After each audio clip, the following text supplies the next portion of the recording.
ধর্মবর্ণ নির্বিশেষে সকলের সাথে রামনবমীর শোভাযাত্রায় পা মেলালেন জেলা পরিষদের সভাধিপতি কাজল শেখ ও বিধায়ক বিধানচন্দ্র মাঝি।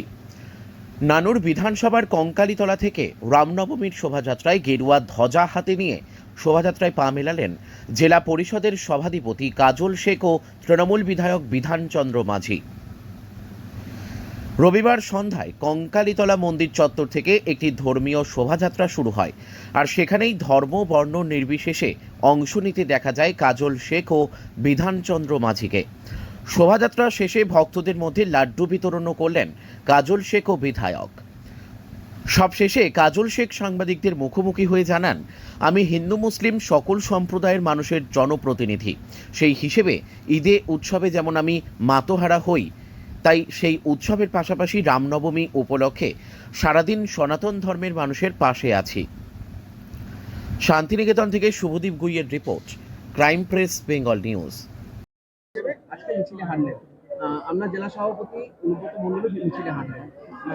রামনবমী নিয়ে কি বলবেন? দেখুন, আমাদের রাজ্যের মাননীয় মুখ্যমন্ত্রী মাননীয় মমতা বন্দ্যোপাধ্যায় বাংলার প্রত্যেকটি মা মাটি মানুষের সৈনিকদের আজ মিছিলে রামনবমীর শোভাযাত্রায় তাদের সঙ্গে সহযোগিতা করার কথা বার্তা তিনি দিয়েছেন। সেই হিসাবেই আমি বীরভূম জেলার সভাধিপতি আসনে বসিয়েছেন আমাদের মাননীয় মুখ্যমন্ত্রী মাননীয় মমতা বন্দ্যোপাধ্যায়। বীরভূম জেলার 67% হিন্দু, 33 কি 4% মুসলিম। স্বভাবতই আমি হিন্দু মুসলিম সকল সম্প্রদায়ের মানুষের জনপ্রতিনিধি। সেই হিসাবে যেমন ঈদের উৎসবে আমি মাতোয়ারা হই, অনুরূপভাবে আজ রামনবমী, সেই উৎসবে আমি সারাদিন আমার সনাতন ধর্মের বিশ্বাসী ভাইদের পাশে আছি। আজকে কঙ্কালীতলা কসবা গ্রাম পঞ্চায়েতের বেরুগ্রামে প্রায় 10,000 মানুষের একটা সমাবেত হয়েছিল ওরা, এবং ওখানে একটা ভোজনের ব্যবস্থা করা হয়েছিল। সেখানে উপস্থিত ছিলাম আমি, আমার বিধায়ক সাহেব ছিলেন। সেখানে আমাকে ত্রিশূল উপহার দেওয়া হয়েছে।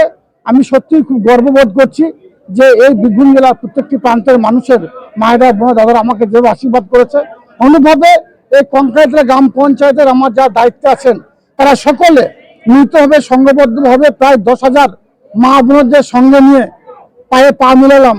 এবং অস্ত্রবিহীন, যেটা আমাদের মাননীয় মুখ্যমন্ত্রী মাননীয় মমতা বন্দ্যোপাধ্যায় বলেছেন, ধর্ম যার যার আপনার উৎসব সবার, সেই ধর্ম পালন করতে গিয়ে এখানে কঙ্কালীতলা সংলগ্ন এরিয়া মানুষরা যে 10,000 মানুষ শোভাযাত্রা বের করলো রামনবমী উপলক্ষে, একজনের হাতেও আপনারা দেখতে পারবেন না যে কারো হাতে কোনো হাতিয়ার ছিল। আমি একটা কথা বলতে চাই, হাতিয়ারের প্রয়োজন নাই। রামকে মানুন, কালীকে মানুন, দুর্গাকে মানুন, মন থেকে মানলে হবে, অন্তর থেকে মানতে হবে। তাদেরকে পূজা করুন, তাদের ধর্মের রীতি রেওয়াজ অনুযায়ী তাদের কাছে পরিবারের উন্নতির জন্য পরিবারের দীর্ঘায়ু কামনা করুন। এর জন্য অস্ত্রের প্রয়োজন নাই।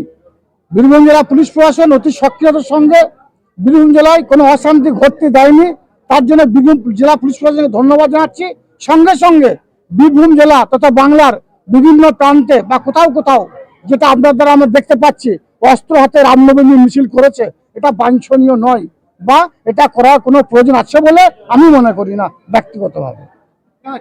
রামনবমী মিছিলে দেখা হলো লাঠি এবং বাঁশ নিয়ে রামনবমী মিছিলের অংশ নিয়ে ওখানে লাঠি বাঁশ ছিল, বা লাঠি বাঁশ দিয়ে তারা তাদের ফ্ল্যাগ বা ফেস্টুন যেগুলো আছে সেগুলো টাঙিয়েছিল।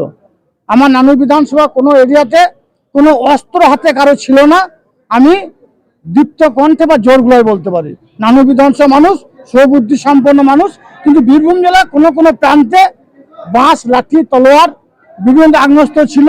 এটা বাঞ্ছনীয় নয়, এটা বাঞ্ছনীয় নয়। এটা না থাকলেও বা অস্ত্র না নিয়েও রামের পূজা করা যায়, রামের সেবা করা যায়, হনুমানের সেবা করা যায়, মা কালীর সেবা করা যায়, মা দুর্গার সেবা করা যায়। এর জন্য অস্ত্রের কোনো প্রয়োজন আছে বলে আমি মনে করি না।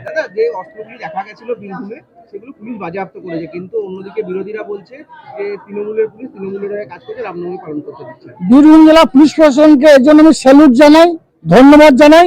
বীরভূম জেলার পুলিশ প্রশাসন সঠিক কাজ করেছে।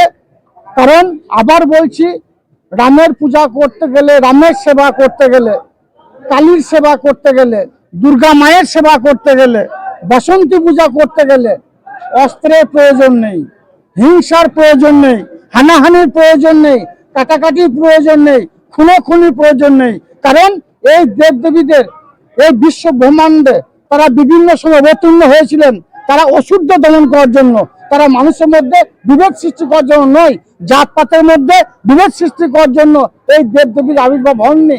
তাই এটাকে নিয়ে যারা ভ্রান্ত প্রচার করছেন, যারা অস্ত্র নিয়ে বাইরে বেরোচ্ছেন, তাদেরকে বলবো সংযত থাকুন, এগুলো না করলেই ভালো হয়।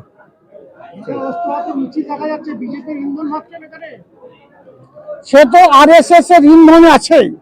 আরএসএস এর মদতপুষ্ট কিছু সমাজ বিরোধী তারা এই কাজগুলো করছে বলে আমরা মনে করি, কিন্তু মানুষকে আরো সচেতন হতে হবে। আমাদের বঙ্গজনী বাংলার মা মাননীয় মুখ্যমন্ত্রী মাননীয় মমতা বন্দ্যোপাধ্যায় তিনি বলেছেন আমাদের রাস্তায় হাঁটতে, তাই আমরা রাস্তায় হেঁটেছি। আমাদের বলেছেন সনাতন ধর্মের মানুষদের পাশে সাথ দিতে, আমরা সাথ দিয়েছি এবং শেষ পর্যন্ত তাদের পাশে আমরা থাকবো। দুবরাজপুরে ওখানে দেখা গেছে কি মুসলিম ধর্মাবলম্বী লোকেরা এই রামনবমী মিছিলে তাদেরকে পুষ্প দিয়েছে, মিষ্টি খাইয়েছে। এটা মমতা বন্দ্যোপাধ্যায়ের নির্দেশ। আমাদের মাননীয় মুখ্যমন্ত্রী মাননীয় মমতা বন্দ্যোপাধ্যায় পিছিয়ে পড়া বাংলাকে এগিয়ে নিয়ে গেছেন। 2011 থেকে 2025 মাত্র কয়েক বছরের ব্যবধানে বাংলার অভাবনীয় পরিবর্তন ঘটিয়েছেন। বাংলাকে ব্যক্তি রেখে সারা ভারতবর্ষে আজকে যে রামনবমী উৎসব পালিত হচ্ছে, আপনারা একটু লক্ষ্য করলে দেখতে পাবেন, বা আমরা কয়েক ঘন্টা পরে আপনাদের মাধ্যমে দেখতে পাবো মণিপুরে, মিজোরামে, উত্তরপ্রদেশে, রাজস্থানে, আসামে সেখানকার সংখ্যালঘু সম্প্রদায়ের মানুষ সুরক্ষিত নয়। কিন্তু বাংলাতে আমাদের মধ্যে কোনো বিভাজন নেই, আমাদের মধ্যে কোনো দ্বন্দ্ব নেই, আমরা সকলে এক জায়গা আছি, একত্রিত আছি। এটাই বাংলা কৃষ্টি, এটাই বাংলা কালচার, এটাই আমাদের মাননীয় মুখ্যমন্ত্রী মাননীয় মমতা বন্দ্যোপাধ্যায় আমাদের শিখিয়েছেন। তাই আজকে কসবা গ্রাম পঞ্চায়েতের সনাতন ধর্মের বিশ্বাসী মানুষেরা আমাকে ত্রিশূল উপহার দিয়েছে। আজকে এই কঙ্কালতলী গ্রাম পঞ্চায়েতের সুবুদ্ধি সম্পন্ন মানুষ সনাতন ধর্মের মানুষদের সঙ্গে পায়ে পা মিলিয়ে কাঁধে কান মিলিয়ে কয়েক কিলোমিটার পথ মায়েদের মধ্যে সাথে আজকে রামনবমী উৎসব পালন করে আমাকেও খুব ভালো লাগছে। ধন্যবাদ।